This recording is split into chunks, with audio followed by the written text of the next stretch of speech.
దేవునికి మహిమ కలుగును గాక.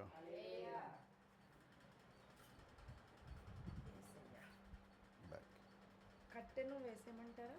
పర్లేదు. అది వెనకాల వేసేయమంటారా? అటు లైటింగ్ వస్తుంది కదా నుంచి. దేవునికి మహిమ కలుగును గాక. హల్లెలూయా. మరి ఈ సంవత్సరంలో మరి మరొక సోమవారం కూడిక మరి మన రాణి గారి గృహంలో జరగటము ఈ కుటుంబానికి ఆశీర్వాదము. కూడి వచ్చిన వారు కూడా ఇది ఎంతో ఆశీర్వాదము. దేవునికి స్తోత్రం. హల్లెలూయా. యెహోవా దేవుడు కాగల జనులు ధన్యులు. కాబట్టి దేవుని సన్నిధిలో ఇలాగా మన జీవితం గడిచిపోవడం అనేది గొప్ప భాగ్యము. లోకంలో ఎక్కడున్నా మన రోజులు గడుస్తూ ఉంటాయి, సమయం దొరుకుతూ ఉంటుంది. కానీ ఏదైనా లెక్కించదగింది, ప్రత్యేకించింది ఏదైనా ఉందంటే దేవుని సన్నిధిలో మన జీవితాలు గడవటమే అది ఆశీర్వాదము. అదే మనకి సంతోషాన్ని ఇస్తుంది. దేవునికి స్తోత్రం. హల్లెలూయా. కాబట్టి అలాగే మరి రాణి గారు, వారికి ఇచ్చిన భర్త చిన్నారా గారు, వారి కుమారుడు బాలు, వారి కుమార్తె మాన్యత, భర్త మధు గారు, వారికి ఇచ్చిన బిడ్డలు, ఇద్దరు బిడ్డలు అంటాను కానీ పేర్లు నాకు తెలియకపోతే మర్చిపోతాను. అమ్మా ఎనోష్ కుమార్, పండిత అభిషేక్. దేవునికి స్తోత్రం. మరి కుటుంబాన్ని మన నిత్యము జ్ఞాపం చేసుకుంటున్నాము. అలాగే వారు కూడా మనల్ని జ్ఞాపం చేసుకుంటున్నారు. అలాగే మరి ఇలా ఊరెళ్ళే ముందు ఏదైనా కార్యం ముందు ఒక ప్రార్థన పెట్టుకోవడం అనేది ఆ కుటుంబానికి ఎంతో ఆశీర్వాదం. పరోక్షంగా తనకి ఇచ్చిన కుటుంబానికి దేవునికి అప్పచెప్పి వెళ్ళటమే.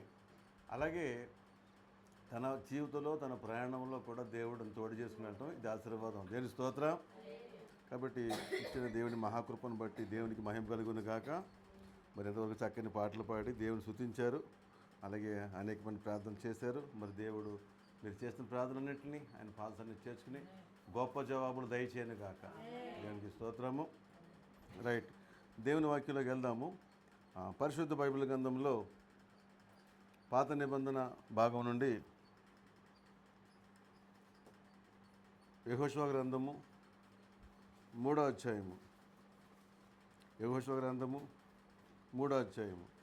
3వ అధ్యాయంలో మనం 7వ వచనాన్ని మనం ధ్యానిస్తే, అప్పుడు యెహోవా యెహోషువతో ఇట్లనెను, నేను మోషేకు తోడైనట్లు నీకును తోడయిందును. ఇప్పుడు ఇశ్రాయేలు అందరూ ఎరిగినట్లు నేడు వారి కనుల ఎదుట నిన్ను గొప్ప చేయ మొదలుపెట్టేదను. దేవునికి స్తోత్రం. హల్లెలూయా. కాబట్టి ఎవరైతే దేవుణ్ణి నమ్మకంగా వెంబడిస్తున్నారో, ఎవరైతే వారికి విశ్వాసం కలిగి ఉన్నారో, ఎవరైతే విధేయత కలిగి ఉన్నారో అటువంటి వారి ఎడల దేవుని కృప ప్రత్యేకంగా ఉంటుందండి. మరి ఈ యొక్క వాగ్దానము యెహోషువకి ఇస్తున్నాడు దేవుడు. యెహోషువకి వాగ్దానం ఇవ్వడంలో గల కారణం ఏంటంటే యెహోషువలో ఉన్న ప్రత్యేకతే. ఏమిటా ప్రత్యేకత? నమ్మకత్వం. దేవునికి స్తోత్రం. ఈ రోజుల్లో మరి సాధారణంగా రాజు తర్వాత కొడుకులు రాజులు అవుతారు. అలాగే చాలా చోట్ల సేవకుల తర్వాత సేవకులే కొడుకులు అవుతారు. కానీ పాత నిబంధన క్రమం అది కాదు. ఆ తర్వాత మోషే తర్వాత ఎవరు నాయకుడు అవ్వడం దేవుడే నిర్ణయించాడు. దేవుని స్తోత్రం. అప్పటికి మోషేకి కొడుకులు ఉన్నారు, కుటుంబం ఉంది, కానీ దేవుడు వాటిని చూడలేదు. ఎవరు నమ్మకంగా వెంబడిస్తున్నారో దేవుడు పరిశీలన చేస్తాడు. దేవుని స్తోత్రము.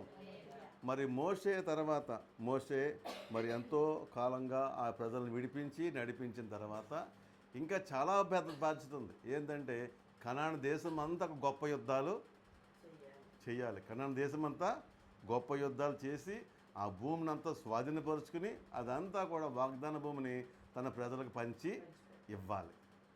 ఈ బాధ్యత వాస్తవానికి మోషే చేయాలి. కానీ మోషే పరిస్థితులను బట్టి ఆయన లోకం కాలం విడిచిపెట్టినప్పుడు ఆ బాధ్యత ఎవరికి అప్పచెప్పారంటే దేవుడు యెహోషువకు అప్పచెప్పాడు. దేవుని స్తోత్రం. అప్పటికప్పుడు నిర్ణయం తీసుకున్నది కాదు ఇది. అప్పటికప్పుడు నిర్ణయం తీసుకున్నది కాదు. దేవుడు తెలుసు ఈ మోషే తర్వాత ఎవరు నియమించాలన్న ఆలోచన దేవుడికి ఉంటుంది. ఆ తర్వాత ఆయన ఆలోచనలో ఎప్పటి నుంచో గమనిస్తున్నాడన్నమాట. ఆయన ప్రతి ఒక్కరిని కూడా వాచ్ చేస్తూ ఉంటాడు. మోషే దేవుని సన్నిధిలో అంటే సీనాయి పర్వతం ధరే కానీ మరొక చోటే కానీ ప్రార్థనలో కనిపెడుతున్నప్పుడు మోషే చేసే పని ఏంటి తెలుసండి, ఆ సేవకుడు వచ్చే వరకు నమ్మకం కనిపెట్టుకుంటాడు. ఇంక నీ తిరిగే టైం సరిపోదు మనకి.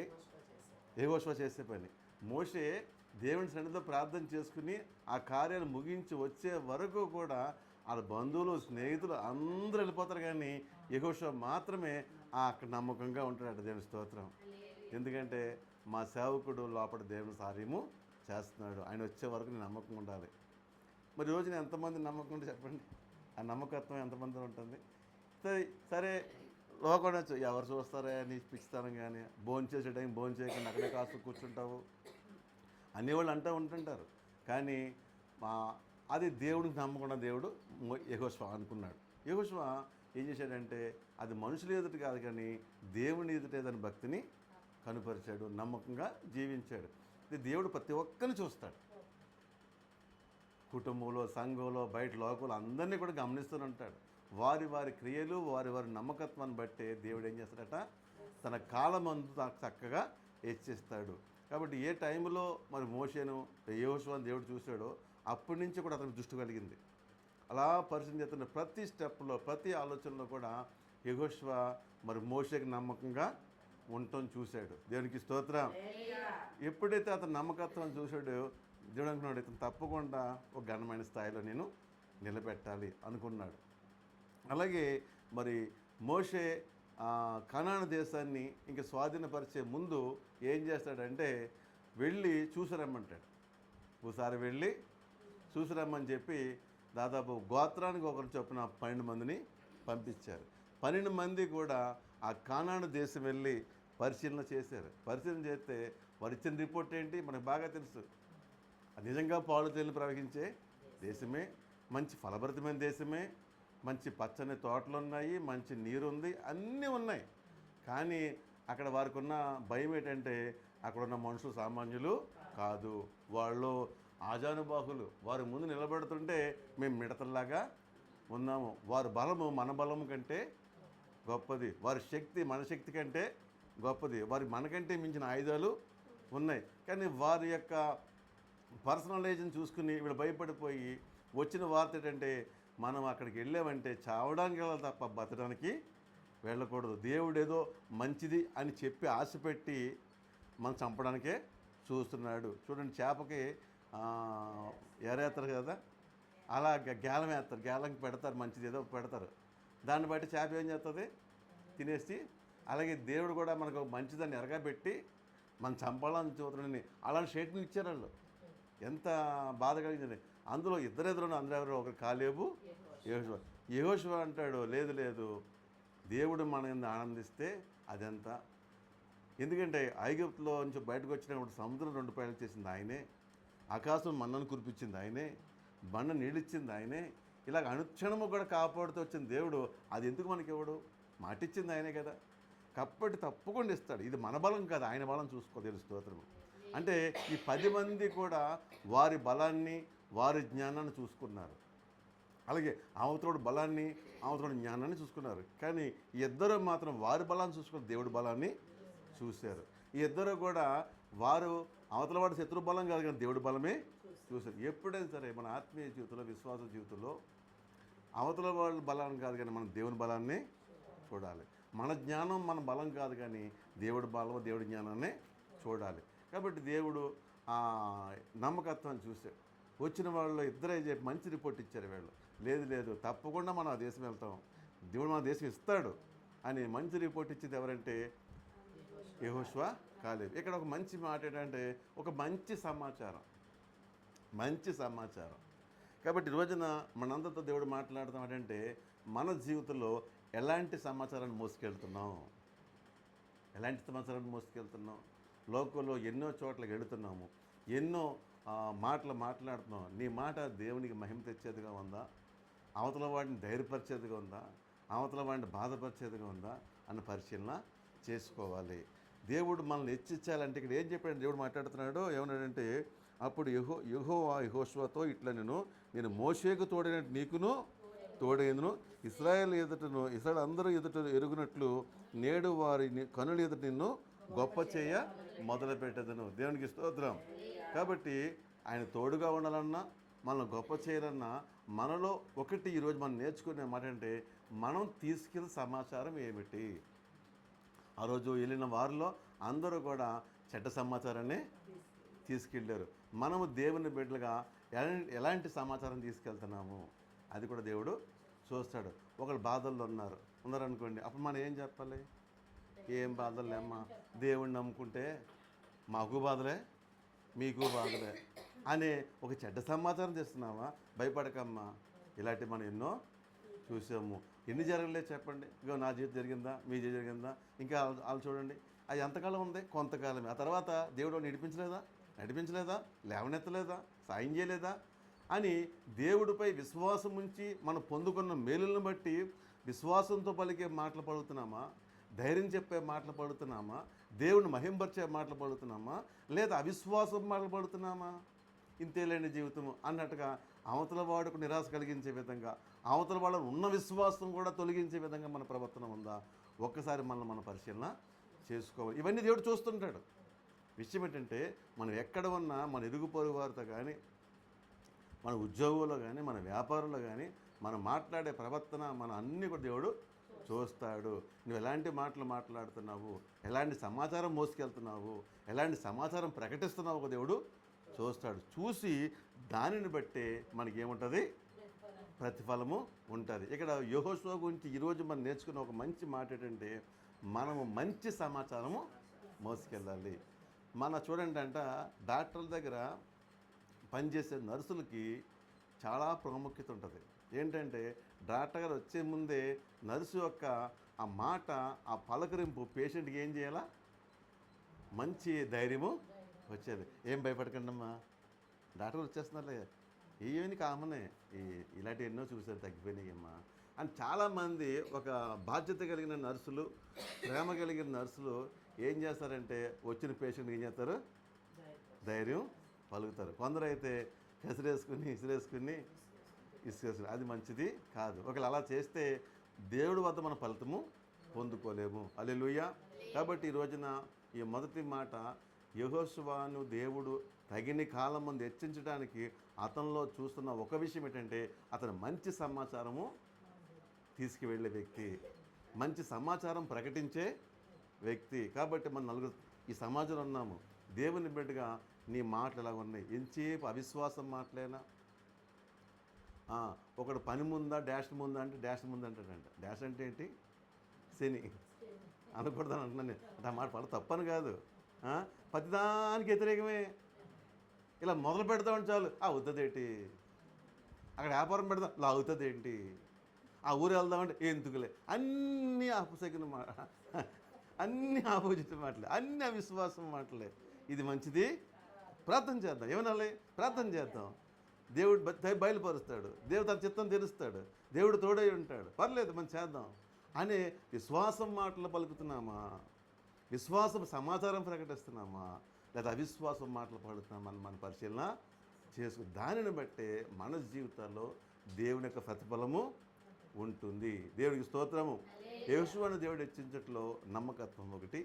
అలాగే ఇంకొక పాట అంటే ఆయన సేవకుడైన మోషేకు మంచి పరిచర్య చేశాడు.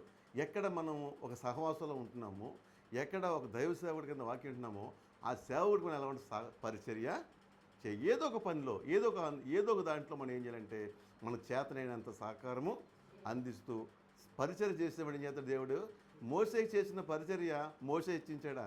దేవుడు ఇచ్చించాడు. దేవుని స్తోత్రం. మోషే వెళ్తా రాసి పెట్టాడా?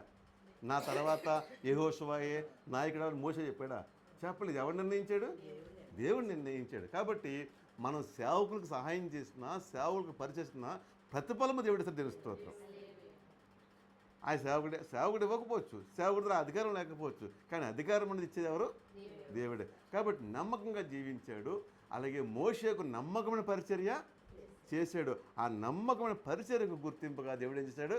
తగిన కాలం మందు యెహోషువను నాయకుడిగా చేసి, నాయకుడిగా చేయడమే కాదు, మొదట ధైర్యపరిచాడు. మొదటి రాజ్యం తిరగట్లేదు. మొదటి రాజ్యంలో యెహోషువ నువ్వు భయపడకు, నిబ్బరంగా ఉండు, ధైర్యంగా ఉండు, నేను నీకు తోడుగా ఉంటాను, ఈ జనాంగం ఎలా నడిపించాలి అని నువ్వు భయపడుతున్నావేమో అని నువ్వు భయపడద్దు, నేను నీకు తోడై ఉంటాను. ఆ రోజున యెహోషువకి లక్షల మంది జనాంగం కావచ్చు, మన ఇంట్లో మన చిన్న కుటుంబం పెద్ద జనాంగం తెలుసు స్తోత్రం. మన చిన్న కుటుంబమే పెద్ద జనాంగం, దాన్ని ఎలా నడిపించుకోవాలి మనకి అర్థం కాదు. అర్థం కాని భయపడద్దు, దేవుడు నీకు తోడై ఉంటాడు. తోడై ఉన్న దేవుడు అక్కడ ఆగిపోయాడా? తోడయ్యి ముందుకు తీసుకొచ్చి ఇప్పుడు నెక్స్ట్ ఏంటంటే ఒక గొప్ప యుద్ధం ఒకటి ముందు రెడీ అవుతుందన్నమాట. నెక్స్ట్ అధ్యాయంలో నెక్స్ట్ ఏమో శత్రువులతో యుద్ధం చేసే పరిస్థితి ఎదురవుతున్నప్పుడు అంటాడు యెహోషువ, నేను నీకు తోడై ఉన్నాను, నేను ఈ ఇశ్రాయేలు ఎదుట నేను ఏం చేస్తాను, గొప్ప చేస్తాను. ఎందుకంటే ఒక యుద్ధంలో నువ్వు విజయం సాధించావంటే ఏమవుతావు, నువ్వు వీరుడు అవుతావు, నాయకుడు అవుతావు. చూడండి, ఆటల్లో ఎన్ని ఆటలాడినా వాళ్ళకి గుర్తింపు ఉండదు, కానీ ఏదో ఒక ఆటలో ఒక మంచి వాళ్ళు స్కోర్ చేసి కప్పట్టుకొచ్చారనుకోండి, ఎంత గుర్తింపు వచ్చేస్తుంది. ఇటీవల కాలంలో లేడీస్ వరల్డ్ కప్ జరిగింది. లేడీస్ వరల్డ్ కప్లో ఒక అమ్మాయి పేరు బాగా వినిపించింది. ఎవరు మీ పేరు చెప్పగలుగుతారా అమ్మా?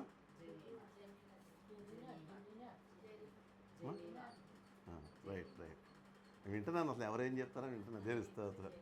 రైట్, చక్కగా మన పాప చెప్పింది, అలాగే రూత్ గారు చెప్పారు, పాస్టర్ గారు చెప్పారు. ఏం పేరు? జమీమా. ఏం పేరు? జమీమా. అసలు జమీమా ఎవరో ఏమనకేం తెలుసా? ఆమె జీవంగా దేవుని బిడ్డని తెలిసింది, ప్రతిదీ కూడా ప్రార్థనతో ముందుకెళ్తుందంట, దేవుని ఆరాధిస్తుందంట. ఆమె గురించి ప్రపంచమంతా తెలిసిపోయింది. ఎప్పుడు విజయం వచ్చినట్టు తెలుసు స్తోత్రం. ఎందుకంటే ఆ రోజున ఓడిపోయే టీంని ఒంటి చేతి ఆవిడ గెలిపించింది, దేవుని స్తోత్రం. ఆ గెలిపించకపోతే ఆ రోజున సెమీ ఫైనల్స్లోకి వెళ్ళేది కాదు. అంటే ఒక విజయము మనకి ఏం చేస్తారు, గొప్ప పేరుని తీసుకొస్తుంది తెలుసు. కాబట్టి జమీమాకి విజయం ఇచ్చింది ఎవరు? దేవుడే. ఆ తల్లి ఆ కుమార్తె ఎంత చక్కగా వీడియో ముందు, మీడియా ముందు, ఆఖరి ప్రధానమంత్రి ముందు కూడా జీవంగల దేవుడిని కొనియాడింది. ఒకళ్ళు ఆపోజిట్లో వాళ్ళు ఎన్ని బురద వేసినా, ఎన్ని నెవ్వర్ లెక్కే చేయలేదు. ఆమెకు ఒక సమయం వచ్చింది, ఆ సమయంలో దేవుణ్ణి ఘనపరిచి స్తోత్రం. దేవునికి మహిమ కలుగును గాక. కాబట్టి ఎంత గొప్ప విషయం అంటే మన జీవితంలో ఒక విజయం వస్తుంది. ఆ విజయంతో పాటు మనకు మంచి పేరు కూడా వస్తుంది. అయితే ఆ విజయం ఇచ్చింది ఎవరు? దేవుడే. మనం మర్చిపోకూడదు. కొన్నిసార్లు ఏం చేస్తారంటే, అలా మైక్ వచ్చిందనుకోండి, చాలామంది సాక్ష్యం చెప్తారు. ఏం చెప్తారంటే, నేను బాగా రాశాను, దేవుడు నాకు విజయం ఇచ్చాడు, నేను బాగా రాశాను, ఇలా నేను అనే మాట మాట్లాడు. తప్పు, అది ఎప్పుడు అలా మాట్లాడకూడదు. నిజంగా ప్రార్థన చేస్తున్న దైవ సేవకులు ప్రార్థన చేశారు, దేవుడు నా పట్ల కృప చూపాడు, ఆ టైంలో తగిన జ్ఞానము ఇచ్చారైనా. ఆయన జ్ఞానం ఇచ్చే ధైర్యం ఇవ్వటం వలన నాకు ఏమైందంటే గొప్ప జయం కలిగింది. మరి నాకు జయం ఇచ్చిన దేవునికి, ప్రార్థించిన సేవకుడికి, నా కొరకు ప్రతి సంఘానికి ఏం చేయాలి? కృతజ్ఞతలు చెప్పాలి. అర్థమవుతుందా? ఒకటి 3 మాటలు మర్చిపోకూడదు ఎప్పుడు కూడా. మొదట దేవునికి, తర్వాత సేవకుడికి, తర్వాత సంఘానికి. ఎందుకంటే ఈ ముగ్గురు నీకు సహాయకులే ఉన్న దేవుని స్తోత్రం. వీళ్ళు ఏం చేస్తారంటే విజయం సాధించే ముందు మాత్రం పాస్టర్ గారికి భోజనం చేయించి ప్రార్థన చేయించుకుంటారు, సంఘంలో పేరిచ్చి ప్రార్థన చేయించుకుంటారు, దేవునికి కూడా ప్రార్థన చేసుకుంటారు. అయితే కార్యం అయిపోయిన తర్వాత ఈ 2 పక్కకు పోతాయి. ఒకటి మాత్రం మిగులుతుంది ఏంటంటే నేను రాస్తే దేవుడు, అది కూడా ఏంటంటే సగం వాళ్ళకి, కొందరు మరీ ఘోరంటే దేవుని కూడా అది మరీ ఘోరం. అర్థమవుతుందా? కాబట్టి కృతజ్ఞత చాలా విలువైనది. దేవుని స్తోత్రం. కాబట్టి ఆ రీతిగా యెహోషువతో దేవుడు మాట్లాడుతున్నాడు. ఏమంటాడంటే, నీ పేరు నిన్ను గొప్ప చేయ మొదలు పెడతాను. హల్లెలూయా. రాత్రి ఈ మధ్యాహ్నకాల సమయంలో దేవుడు గొప్ప చేయాలంటే మనం ఎలా జీవించాలి అని ఒక 3 మాటలు మనం ధ్యానిద్దాం. దేవుని స్తోత్రము. దేవుడు గొప్ప చేయాలంటే మనం ఏమయ్యి ఉండాలంటే, ఆదికాండం 12వ అధ్యాయము మొదటి మాటలు మనం గమనిస్తే ఒకసారి చూద్దామా? ఆదికాండము 12వ అధ్యాయము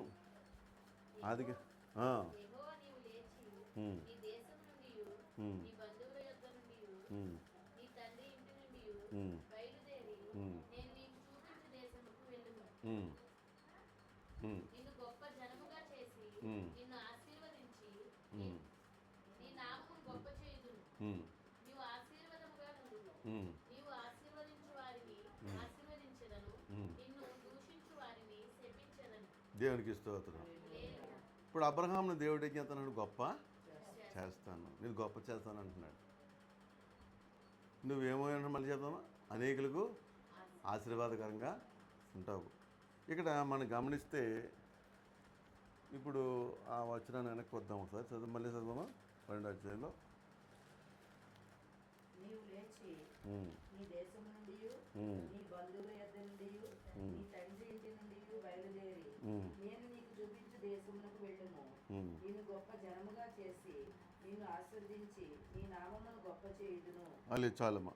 నిన్ను గొప్ప జనముగా చేసి నిన్ను ఆశీర్వదించి నీ నామమును గొప్ప చేయుదును, నీవు ఆశీర్వాదకరంగా ఉందువు. ఇప్పుడు ఫస్ట్ ఏం చెప్పాడు ఆయన? నీవు లేచి దేశము నుండి బంధువుల వద్ద నుండి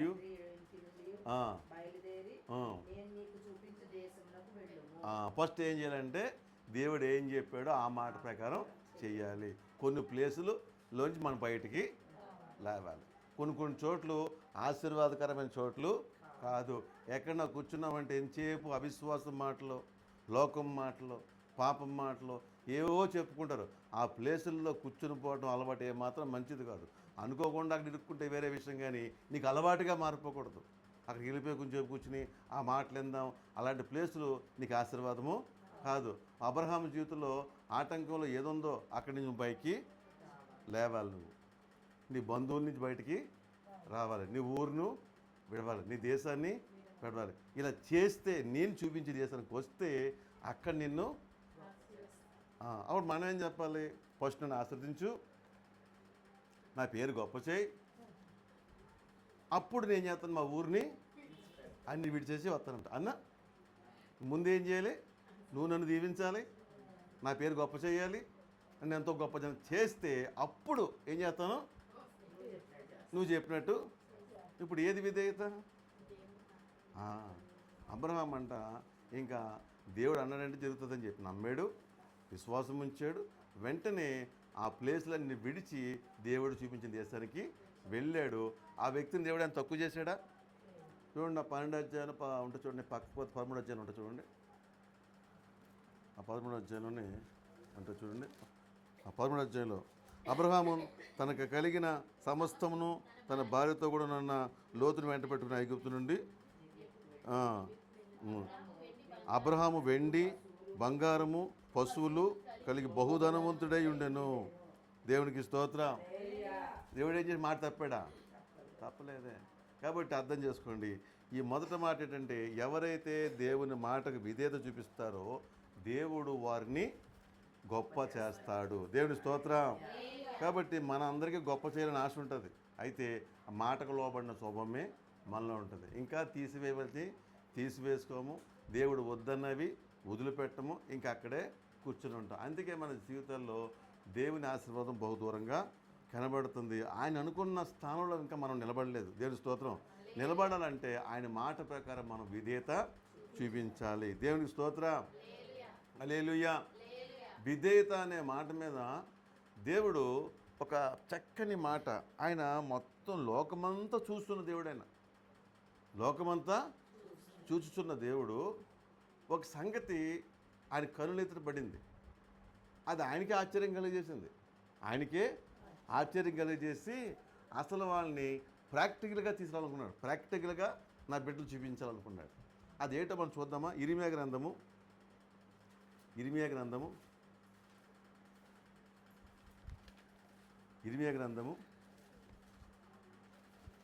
35వ అధ్యాయము.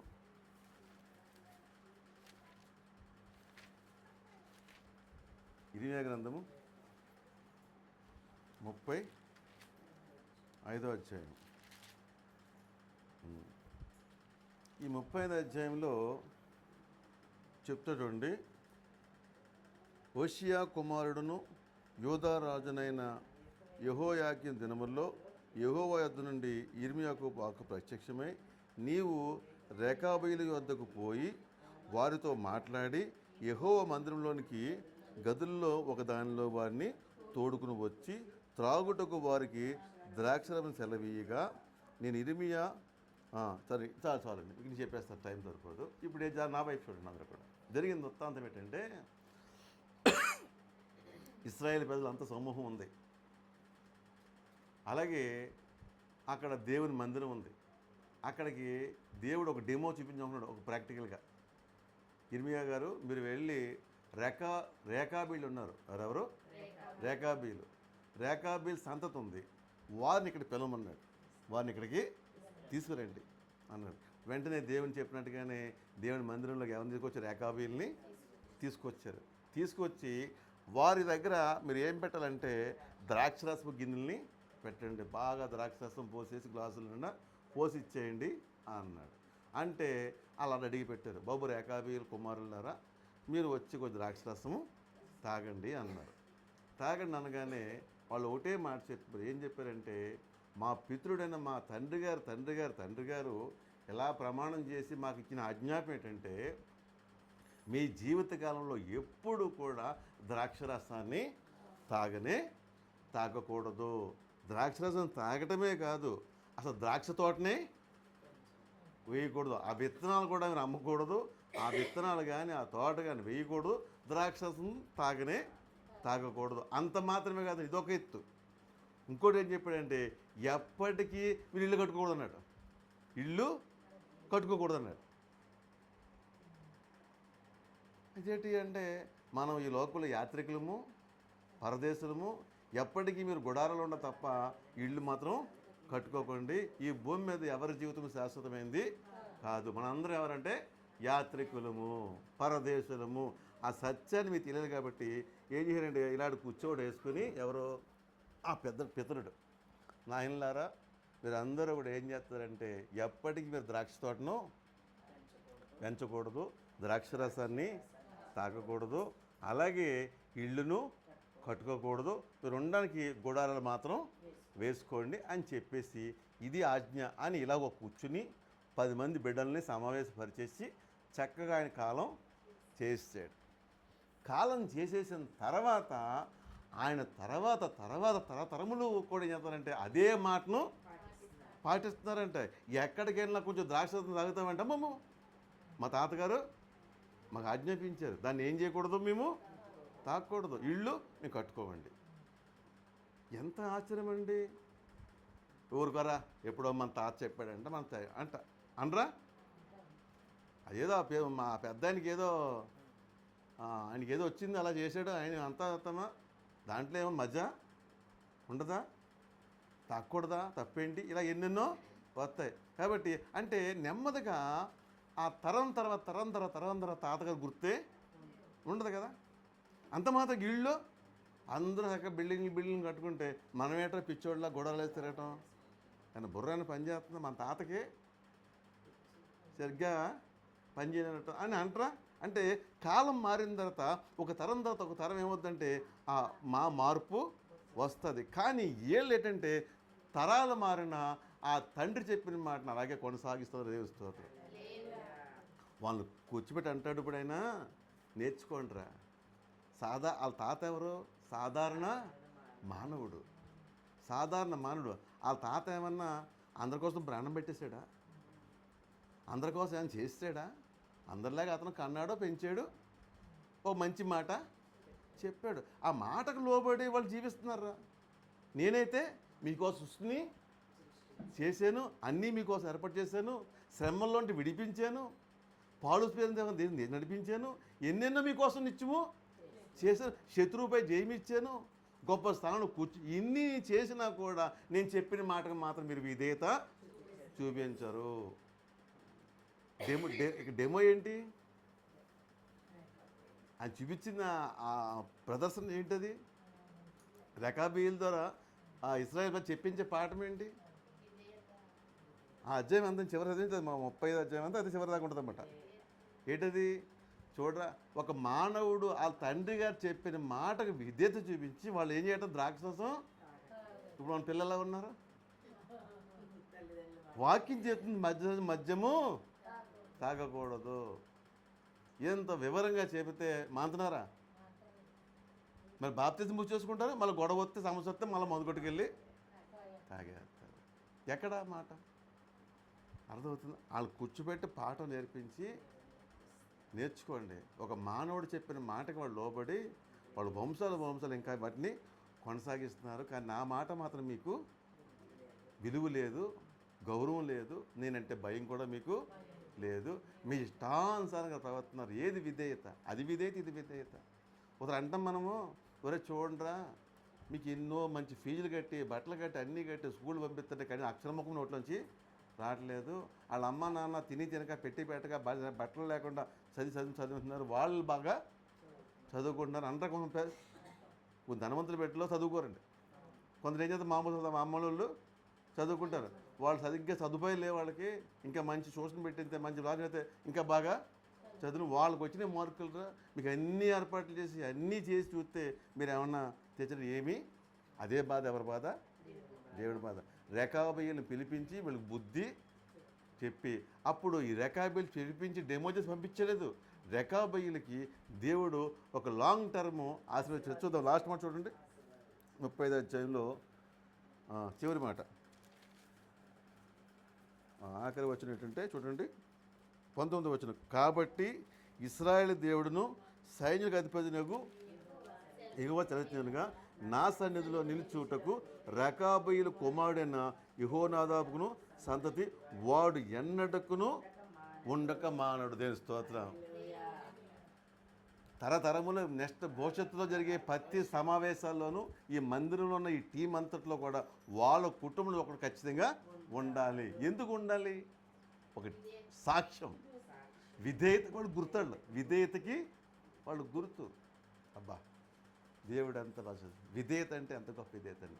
అయితే అలాంటి విధేయత మనం కలిగి ఉంటే దేవుడు ఏం చేస్తారంట? ఆస్వాదించి మనల్ని గొప్ప చేస్తారండి. అర్థమవుతుందమ్మా? ఈ రోజున యెహోషువను హెచ్చించట్లో ఎన్నో గుణాలు చూస్తాం. నమ్మకత్వం, సేవకుడు పరిచయంలో సహకారిగా ఉండటం, మంచి సమాచారాన్ని తీసుకువెళ్ళటం, అలాగే విధేయత కలిగి ఉండడం. మోషేకి ఎప్పుడు విధేయతగానే ఉన్నాడు దేవుడికి. కాబట్టి మనం విధేయత కలిగిన వారమైతే మనం ఏమవుతామట? గొప్ప చేయబడతాం. దేవుని స్తోత్రం. మరొక మాట చూద్దాము. దినవృత్తాంతములు 2వ దినవృత్తాంతములు, ఈ మాట చెప్పి ముగిస్తున్నాను. 2వ దినవృత్తాంతములు 17వ అధ్యాయము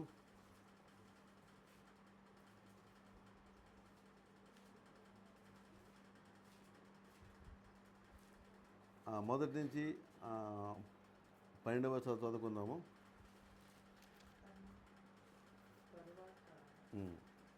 అతనికి బదులుగా అతని కుమారుడైన యెహోషాపాతు రాజై ఇశ్రాయేలు తన మీదకి రాకుండా తన రాజ్యమును బలపరుచుకొనెను. టైం ఎంతేందమ్మా? అతడు యూదా దేశంలోని ప్రాకారపురములన్నిటి యందును సైన్యంలో నుంచి 17 4 చదువు. అదే అతడు యోధా దేశంలోని ప్రాకారపురములన్నిటి యందును సైన్యంలో నుంచి యోధా దేశమందును తన తండ్రి అయిన ఆసా పట్టుకొనిన ఎఫ్రాయిము పట్టణముల యందును కావలి బలములను ఉంచెను. యెహోవా అతనికి సహాయుడై ఉండగా యెహోషాపాతు తన తండ్రి అయిన దావీదు ప్రారంభ దినములలో నడిచిన మార్గమును బయలుదేవతను ఆశ్రయింపక తన తండ్రి దేవుని ఆశ్రయించుచు ఇశ్రాయేలు వారి చర్యలను వెంబడింపక ఆయన ఆజ్ఞలను అనుసరించుచు నడిచెను. కాబట్టి యెహోవా అతని చేత రాజ్యమును స్థిరపరిచెను. యూదా వారందరూ యెహోషాపాతునకు పన్ను ఇచ్చుచుండిరి. అతనికి ఐశ్వర్యమును ఘనతయు మెండుగా కలిగెను. హల్లెలూయా. చూడండి ఏమొచ్చిందంట? 12వ వచనము. ఇంకా మెండుగా కలిగెను. దేవునికి స్తోత్రం. ఇంకా కిందకు వచ్చేద్దాం. 12వ చదువు. యెహోషాపాతు అంతకంతకు గొప్పవాడై యూదా దేశమునందు కోటలను సామాగ్రిని నిలువ చేయు పట్టణములను కట్టించెను. హల్లెలూయా. చూడండి ఇప్పుడు ఈ అధ్యాయం అని ముగిస్తున్నాను నేను. ఈ అధ్యాయం నేర్చుకోబోయే పాట అంటే ఆశా తర్వాత ఆశా కుమారుడు యెహోషాపాతు ఏమయ్యాడు? రాజు అయ్యాడు. రాజు అయిన తర్వాత తన రాజ్యంలో అడుగుపెట్టిన మొదటగా రాజు అయిన తర్వాత చుట్టూ చూసాడన్నమాట. తన కోటలో తన రాజ్యంలో ఏ ప్లేసులు బలహీనంగా ఉన్నాయో ఆ ప్లేస్ని బలపరిచాడు. దేని స్తోత్రం. ఇంకా మనం ఎక్కడ బలహీనంగా ఉన్నామో ఆ ప్లేస్లను ఏం చేయాలి? ప్రార్థనతో కట్టుకోవాలి. కొన్ని మనం ఏం చేస్తామంటే కొందరికి ఉంటుంది, అన్నీ చేస్తారు కానీ ఇంకా సినిమాలు చూసే బలహీనత ఉంటుంది. అది బలహీనమైన ప్లేస్ కదా, నీకు అర్థమైంది కదా, దాన్ని ఏం చేయాలి? ప్రార్థనతో దాన్ని నువ్వు ఏం చేయాలి? జయించాలి. హల్లెలూయా.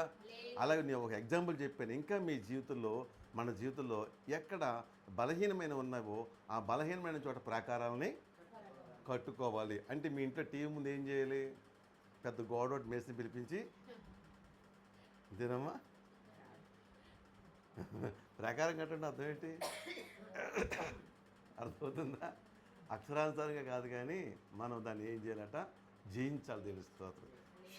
ఎందుకు ప్రాకారం కడతారంటే శత్రువు లోపలికి రాకుండా, ఏ ప్లేస్లోంచి శత్రువు వస్తున్నాడో, ఏ ప్లేస్ బలహీనంగా ఉందో ఆ ప్లేస్ను గుర్తించి మనం ఏం చేయాలి? ఆ ప్లేస్ను బలంగా, స్ట్రాంగ్గా కట్టుకోవాలి.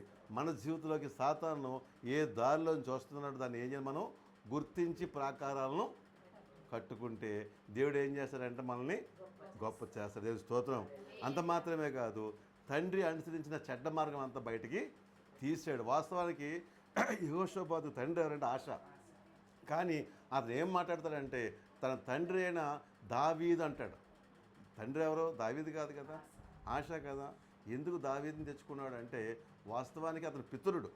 దావీదు ఎవరంటే తండ్రి తర్వాత తండ్రి తండ్రి తండ్రి అనమాట. అంటే తాత తాత అవుతాడు ఈయన.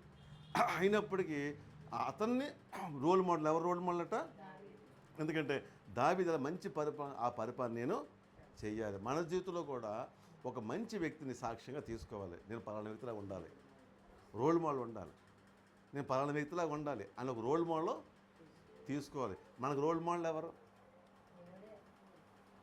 దేవుడితో మన రోల్ మోడల్ అవ్వలేము, కనీసం అట్లీస్ట్ భక్తులదైనా. దేవుని స్తోత్రం. అర్థమవుతుందమ్మా?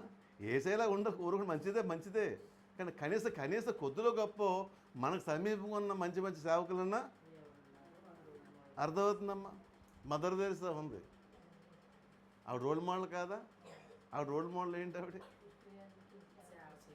సేవ చేయటం. నిజానికి మదర్ తెరిసాకి వివాహం కాలేదు, బిడ్డలు లేరు, కానీ అనేక బిడ్డలు తల్లిగా మిగిలింది. దేవుని స్తోత్రం.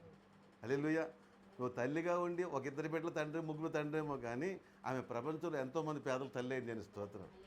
కాబట్టి మన జీవితంలో ఒక మంచి మోడల్ని తీసుకోవాలి, మంచి ఆదర్శాలని పెట్టుకోవాలి, వాళ్ళని మనం మార్గంగా నడుచుకోవాలి. దేవుని స్తోత్రం.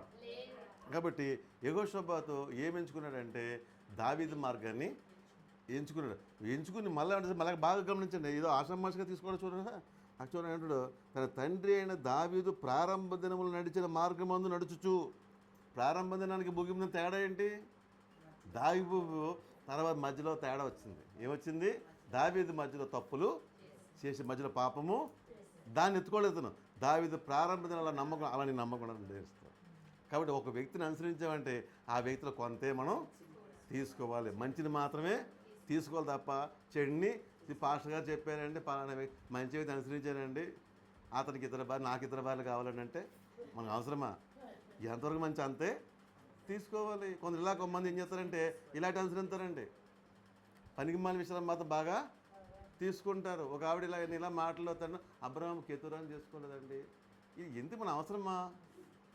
ఎక్కడికో గోల్డ్ ఎందుకండి మనకి? మంచి వాళ్ళు ఎప్పుడు కూడా అయితే చెడుని బాగా ఎగ్జాంపుల్గా తెచ్చిపెట్టి మంచిని మాత్రం వాళ్ళు తీసుకోరు. ఎంతసేపు కూడా వాళ్ళు తప్పు ఎత్తామనుకోండి, బైబిల్ ఆయన చేయలేదా? ఎవరో పడిపోయినాడు కూడా ఎందుకు నిలబడ్డ సంగతి నువ్వు చూడు. కాబట్టి ఇక్కడ యెహోషాపాతు ఎవరిని ఎంచుకున్నాడు? దావీదుని తీసుకుని, దావీదులో కూడా అతను ప్రారంభ దినాల్లో అంటే అతను దావీదు ఆ బెత్షెబాతో పాపం చేయ వరకు దావీదు ఒక క్యారెక్టర్. బెత్షెబా పాపం చేసిన తర్వాత అతను పడ్డాడు, అవమానాలు పాలయ్యాడు, కుటుంబం కూడా దారి తప్పింది, పాడైన తర్వాత దేవుడు దీవించాడు, అది వేరే విషయం. కానీ అతను ఎంతవరకు అంటే కొంతవరకే. కాబట్టి మన జీవితంలో ఒక వ్యక్తిని అనుసరిస్తున్నామంటే అతనిలో మనం తీసుకోవాల్సింది మాత్రమే తీసుకోవాలి తప్ప చెడుని మాత్రం తీసుకోకూడదు. దేవుని స్తోత్రం. అలాగే ఇంక యెహోషాపాతు చేసిన ఇంకా గొప్పగా ఏంటంటే తన రాజ్యంలో దేవుని వాక్యాన్ని ప్రకటించడానికి గొప్ప సేవకుల్ని నిలబెట్టాడు. అప్పుడు దాకా దేవుని భయం లోకంలో ఆ రాజ్యం లేదు. గొప్ప గొప్ప సేవకులు పిలిపించి ఆ రాజ్యంలో ప్రజలందరికీ కూడా దేవుని మాటలు ప్రకటించాడు. దేవుని భయం ఏంటి వారికి నేర్పి. ఎప్పుడైతే దేవుడిని ప్రకటించడం దేశంలో చేశాడో చుట్టుపక్కల దేశాలు అందరూ భయపడారట. గొప్ప విశేషం ఏంటి చూడ అధ్యాయం తిరిగేసుకోండి. యెహోషాపాతు తన రాజుగా ప్రారంభించిన వెంటనే అతను ఏం చేయడంటే ఫస్ట్ ప్రహరీ గోడలు గట్టిడిది బలహీనంగానే, తర్వాత ఏం చేశాడు, బయలుదేవత వాటిని గింటేస్తాడు. దావీదుని మోడల్గా చేసుకుని ఏం చేశాడంటే తన రాజ్యంలో ధర్మశాస్త్రాన్ని బోధించే ప్రవక్తల్ని, ధర్మశాస్త్రం బోధించేటువంటి యాజకుల్ని, ధర్మశాస్త్రం ప్రకటించేటువంటి వ్యక్తులను అందరినీ కూడా ఎక్కువ మందిని సేకరించుకుని వారందరినీ కూడా ప్రతి వారం కూడా ఆ సెంటర్లో మీరు ఈ సెంటర్లో ప్రజలందరూ ఏం ధర్మశాస్త్రాన్ని బోధించండి, మన ప్రజలందరూ దారి తప్పాలి, అలా ఉండకూడదు, వారందరూ అలా ఉండాలి, సన్మార్గంలో ఉండాలి దేవుడు అని ఓన్లీ ప్రకటించే చాలట. శత్రు దేశం రాజుకి ఏమైంది, భయం వచ్చిందంట. అసలు భయం ఎప్పుడు రావాలి, యుద్ధం చేస్తే నీ బలాన్ని చూసి భయం రావాలి, అంతేనమ్మా. శత్రుదేశం రాజుకి ఏం భయం వస్తుంది, కానీ శత్రుదేశం రాజుకి ఏ భయం వస్తుంది, వీళ్ళు దేవుడు స్తుతించడమే వాళ్ళకి భయమే. దేని స్తోత్రం, అర్థమైందా? మన ఇంట్లో ప్రార్థన చేస్తుంటే, మన ఇంట్లో ప్రార్థన నడుస్తూ ఉంటే పక్కన వాళ్ళు భయం వేస్తారు. దేని స్తోత్రం. ఎందుకంటే ఈరోజు ఈ కూటం జరుగుతుందా, చుట్టుపక్కల దురాత్మశక్తులన్నీ భయపడతామంట, ఆ ఇంట్లో రావడానికి భయపడతాయి, వాళ్ళు రావడానికి అవి. ఎందుకంటే వారు స్పష్టంగా జీవంగల దేవుడు ఉన్నాడు. దేని స్తోత్రం. వారితో మనం ఏమీ అలాంటి కానీ బైబిల్ ఎన్నో ఉన్నాయి. దేని స్తోత్రం. కాబట్టి మనము దేవుని సన్నిధిని ఏర్పరచుకోవాలి. ఆ దేవుని సన్నిధి దేవుని మాటలు వింటూ ప్రకటిస్తూ ఉంటే ఆ చుట్టుపక్కల భయము కలుగుతుందంట. వారు భయపడి వీరి సహాయము. అలా చుట్టూ పక్కన రాజ్యాలన్నీ కూడా యెహోషువ పన్నులు కట్టారంట, సుంకాలు చెల్లించారంట, భయపడి అవన్నీ ఇవ్వగా యెహోషువ గొప్ప ధనవంతుడిగా అయ్యాడు. దేవుడి స్తోత్రం. కాబట్టి వాక్యం ముగిస్తున్నాము. కాబట్టి దేవుడు మనల్ని గొప్ప చేయాలంటే ఏం చేయాలి, అది మనం ఒకసారి రిపీట్ చేసుకుంటే వాక్యం అయిపోయినట్టే. ఈ సోమవారం ప్రార్థన మనం నేర్చుకున్నది ఏంటి, యెహోషువని దేవుడు ఏం చేశాడు, నేను నీకు తోడై ఉండి నేను ఆశీర్వదించి ఈ జనులందరూ అయితే నేను ఇహమందే మన పరముందు అన్నమాట కాదు, దేవుడు భూమి మీద మనల్ని ఏం చేస్తాడట, గొప్ప చేస్తాడు. అర్థమవుతుందమ్మా. లాజరు ధనవంతుడు ఉంటాడు, ఏదో లాజర్నంతా జీవితకాలం ఆ యొక్క పేదరిలో ఉంచేసి పరలోకులు గొప్పవాడిని చేసే ఉద్దేశం దేవుడిది కాదు. అలా మనం ఎంచుకోకర్లేదు. కాబట్టి ఆయన నమ్ముకున్న వారి పట్ల కొందరు ఏం చేస్తారంటే ప్రత్యేకించి గొప్పవారిగా దేవుడు దీవిస్తాడు. కాబట్టి యెహోషువని ఈ యెహోషువని దేవుడు గొప్ప చేయట్లో మనం నేర్చుకున్న పాయింట్లు ఒకటి చెప్పేస్తే మనం ముందు అయిపోదాం. గుణగణాలు ఏంటి, వచ్చే వెళ్ళే వారికి కొన్ని పాఠాలు మనం నేర్చుకోవాలి. దేవుడి స్తోత్రం.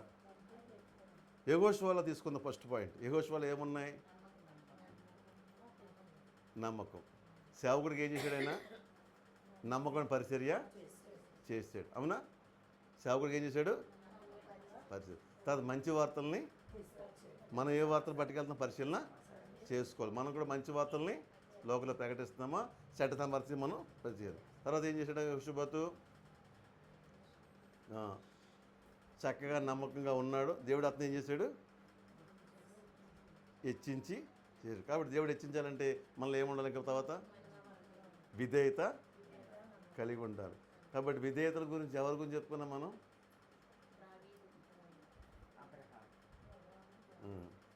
అబ్రహాము విధేయత. తర్వాత ఇంకో భక్తులారు విధేయతలో, అయ్యో బాబాయ్ ఇంత పెద్ద పాఠం చెప్పాను నేను, రేఖాబీలు. అసలు వాడిని మర్చిపోయారు కదా, రేఖాబీలు విధేయత ఏంటి, వాళ్ళ తండ్రి వాళ్ళ పితలు చెప్పిన మాటను బట్టే వారు మద్యపానం తాగటం మానేశారు, ఉన్నారు. మరి ఆ సాధారణంగా మనుషులు చెప్పిన మాట అంత విధేయత చూపిస్తే ఇంక దేవుడి మాటకి అంత విధేయత చూపుతారు వాళ్ళు. అర్థమైందా? అలాంటి వాళ్ళు ఎవరికి కావాలి, దేవుడికి కావాలి. అంటే అర్థం ఏంటంటే నీ ఇంట్లో నీ తండ్రి మాటకు నువ్వు విధేయత చూపితే దేవుడిని ఎంచుకుంటాడు. స్తోత్రం. కొందరు ఏం చేస్తారు, మా డాడీ మాట వినండి, మా మమ్మీ మాట వినండి, దేవుడి మాట వింటానంట. అవి ఏమన్నా మంచి చెప్పండి. ఇంట్లో ఎక్కడ ఇంట్లో తీసి తుడుచుకోరు, శుభ్రం చేయరు, సాయం చేయరు, ఏం చేయరు. కోపం వస్తే నేను ఏసన గారి మందిరంలోకి వెళ్ళి శుభ్రం చేస్తాడు దేవుడు. ఇది పెద్ద స్టైలు. ఇక ఇంట్లో చేయలేదు చేస్తావా, అక్కడికి బాత్రూమ్ కడగమని చెప్పు, వచ్చా బయటకు వచ్చేది. ఒక బాత్రూమ్ ఉంటుంది అక్కడ, ఉన్నాయి 20 బాత్రూమ్లు ఉంటాయి. కోపొత్సాలు నేను ఎక్కడ దేవుని సేవ చేసుకుని వెళ్ళిపోయి మందిరంలోకి వెళ్ళి ఆ మూల పడుకుంటావా, నీళ్ళు చక్కబెట్టకూడదు, మందులు చక్కబెడతావా? ఏదో మన భ్రమలు అంతే. వేనని ఫస్ట్ దేవుడు ఆ మందిలో చూడడు, నీ ఇంట్లో చూస్తాడు. ఇంట్లో నువ్వు ఎలాగ ఉన్నావు, నీ పెద్దలకు ఇదే వాళ్ళ మాటకు లోపెడితే. రెకాబీలు ఎవరి మాటలో పడ్డారు, వాళ్ళ తండ్రి మాటలో పెడితే వారిని దేవుడు ఏం చేశాడు, నిత్యములు ఇచ్చేట ఒక స్థానం వరకు ఇచ్చాడు. కాబట్టి నీ తల్లి మాట, నీ తండ్రి మాట, నీ భర్త మాట నువ్వు లోబడే వ్యక్తిగా ఉంటే దేవుడు నీ ఏతాడంటే గొప్పగా ఇస్తాడు. దేవుడి మాటల్ని దీవించిన గాక. ఆమేన్. ప్రార్థన చేసుకుందాం. మన మధ్యలో పాస్టర్ గారు ప్రార్థన చిన్న ప్రార్థన చేసి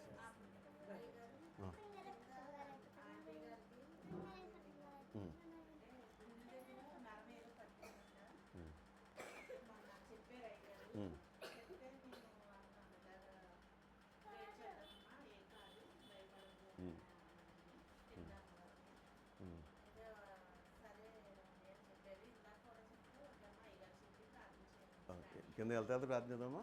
పైకి వస్తారా వాళ్ళు? అలా కాదు, నాకు అర్థం కాలేదు. ప్రార్థన జ్ఞాపకం ఇక్కడ జ్ఞాపకం చేసుకోమంటారా? ఓకే, రైట్, జ్ఞాపకం చేసుకుందాం. అలాగే అలాగే. ఏం పేరు వాళ్ళ పేరు? సరే, ప్రార్థన చేద్దాం. హల్లెలూయా. మాన్యత ప్రార్థన చేస్తున్నారు. ఇది కాదు, వాక్యం ప్రార్థన చేస్తారు. సరే, తాను చేయలేదు, రాణిగారు చేయలేదు.